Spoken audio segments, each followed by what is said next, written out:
Welcome to Leading Your Culture, brought to you by the Multifamily Media Network. I'm your host, Bill Nye. While serving in the United States Air Force, I was selected to attend the U.S. Air Force Leadership School, which is still the foundation for many of my leadership beliefs. That experience set me on a course for a successful career in business, consulting, mentoring, training, and speaking.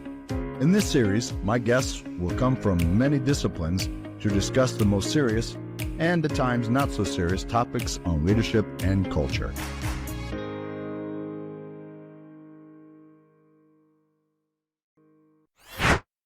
Hello, everyone. Thanks for joining me. A couple weeks ago, I talked about how I believe there are only two types of culture, a culture of freedom and a culture of control. And in that episode, I talked about culture of control. And I promised that I would do an upcoming episode where I talked about culture of freedom. And I'm going to do that, but not today. I think before I do that, I want to discuss, I think, a really important topic that needs to be really kind of put into this context before I talk about a culture of freedom. And that is the intentionality of growing your culture. You'll never convince me that culture isn't the most important part of any company. I believe that every company has a culture, but I also believe that most cultures are unintentional. In other words, things are growing that nobody really wanted to grow. They just happen to grow. And I call those the weeds within your culture. And I think it's important for leaders to identify the weeds and root out the weeds, pull the weeds before they have a chance to really take over your company culture. But being intentional, I want to talk about Chick-fil-A for just a moment.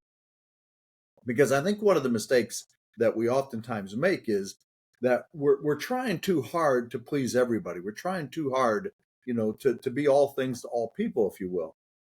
And that's where the weeds begin to grow, because the message of who you are and what you stand for and what really matters gets lost. Because I think this is really important. Culture is, I define it as three things. Number one, what you expect. Number two, what you will or will not tolerate. Number three, how you treat other people. And so, I want you to think about this in the context of growing a culture, because that's really always been one of my main messages. And in growing your culture, think about a farm. You have a piece of land and you want to plant something on that land. So you go to your planter, which is the device you pull behind the tractor that you put the seeds in, and then you pull that through the field and it puts the seeds in the ground. And I want you to imagine that you open up the hoppers or the bins in that planter, and you pour some seeds for wheat, for oats, for barley, for corn, and for soybeans. You mix it all up and off you go, and you plant that in the ground. Well, what kind of crop are you going to have? This is a disaster, because you've mixed too many things in the field. I mean, what is it you're trying to grow? Do you want to grow corn? Do you want to grow soybeans? Do you want to grow barley? Do you want to grow wheat? Do you want to grow oats? And those are all good things and valuable crops, but you can't grow them together. And when you try to be too many things, oftentimes that's what happens, is you don't get the results you want. Because I'm strongly convinced, I have a strong conviction that your results are a byproduct of how great, how strong, how solid, how clear your culture is. And so think about Chick-fil-A for a moment. They're very clear about who they are. Now, does everybody love Chick-fil-A? No, there are people who don't like them at all, don't like what they stand for, don't like, their beliefs. And that's people's right. But Chick-fil-A says, this is who we are. And we're going to give our employees Sundays and holidays off, because that's how we treat our employees. Now, how they choose to spend Sundays is their personal belief. But if you're going to be a part of our company, then you have to understand what our culture is. Listen, people don't go through that long drive-through line at Chick-fil-A because of their menu. You can find a very similar menu at other places. People don't sit in that long drive-through line at lunchtime because of their food. Now, my wife loves Chick-fil-A, says their food is amazing.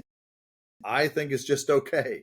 Sorry, Chick-fil-A, but I don't think it's anything special. But it's their culture. It's the expectations. It's what they will and will not tolerate, and how they treat other people, how they treat their employees, and how their employees then treat their customers. And it's consistent. It doesn't matter where you go. You can go to a Chick-fil-A in Georgia. You can go to a Chick-fil-A in California. You can go to a Chick-fil-A in New York, and you're going to have the same experience because they're consistent in their culture and what it is that they're growing at every one of their locations around the country. They're not trying to do too many things. They're very clear about their values, their principles, their mission. They're very clear about what seeds they're putting in the ground. And as a result, they get a great outcome. They're incredibly profitable. And they outproduce in terms of profitability a lot of their competitors. And really, if you think about it, they're only open 10 months out of the year because they're closed every Sunday when their competitors are open every Sunday. They're closed every holiday when their competitors are open most, if not all, the holidays. So they're closed about 60 days a year more than their competitors, which means they're really only open for business 10 months out of the year and outperform that. Why? Because they're very clear and intentional about their culture. And so if you want to be, a great organization, and that means that you're profitable, you're growing, you're financially stable, you have a great reputation, you have happy employees, you have happy customers, well then it comes by being really intentional about your culture and not buying into all the noise of all the things out there today that you have to be all things to all people. You don't. Know who you are, know what you stand for, and deliver on it consistently day after day after day. Be clear about it when you're interviewing people to join your organization. Be clear about it in your meetings. Be clear about it in your leadership approach. Be clear about it in your training. Be clear about it in the way that you present your product. Be clear and intentional about it.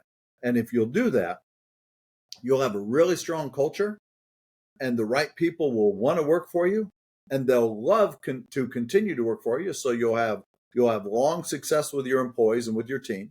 You'll have outstanding leaders because they understand what it is that you want them to do, and they know how to lead in a way that is promotes your culture and fits into your culture.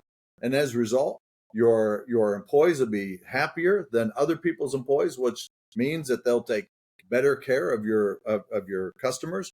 J.W. Marriott said, take care of your employees, they'll take care of the customers, and the business will take care of itself. And taking care of your employees means being intentional and being clear within your culture about how you treat your employees, how you take care of them, the things that you do for them, the communication that you have. What do you do to train them? What do you do to onboard them? What do you do, when somebody makes a mistake? What do you do to give them a career path or a path to build or grow their career? What do you do to develop them? What do you do when somebody is going through a difficult time in their personal life? All of those things are part of it. And, when you're clear and intentional about that, then you're growing a clear and intentional culture. And the probability of your business being successful is far ahead of those who are just trying to throw seeds out there and hope something good grows. Imagine trying to harvest a field where you have wheat and oats and barley and soybeans and corn all growing in this. How do you even harvest that? I don't think you can. And yet I see a lot of companies trying to do that. And listen, you don't get this either through fear tactics. Trust and respect and dignity are important parts of a really healthy culture. And it's no wonder that the employees at a Chick-fil-A are so polite. They're incredibly polite. It's all part of their culture. And I'm sure that they from time to time have leaders that don't embody their culture, and they have to deal with that. But I'm pretty certain that those who are in leadership positions are respectful and polite and thoughtful and considerate in the way that they treat their employees. And so, I think it's important that we really take a step back and say, am I super intentional about the culture I'm trying to grow? Am I clear about our values? Am I clear about our expectations? Am I clear about what we will and will not tolerate? Are we clear about how we treat other people, our associates, our team and our customers? Are we clear about these things? Or we have so many weeds growing that you can't see the things that we're trying to grow. Are we trying to grow too many things at one time? And so I hope this message resonates with some people out there. As always, thank you for tuning in. I appreciate your support to the network, and I appreciate your support to Leading Your Culture with Bill Nye. Have a great day. Thank you. Well, thank you for tuning in. I hope today's conversation left you with a fresh perspective on leadership and culture. If you enjoyed this episode, please like, comment, and subscribe. Want to hear from other industry speakers whose goal is to bring along the next generation of leaders? Then log on to multifamilymedianetwork.com, where you'll meet some of the most innovative voices in the industry.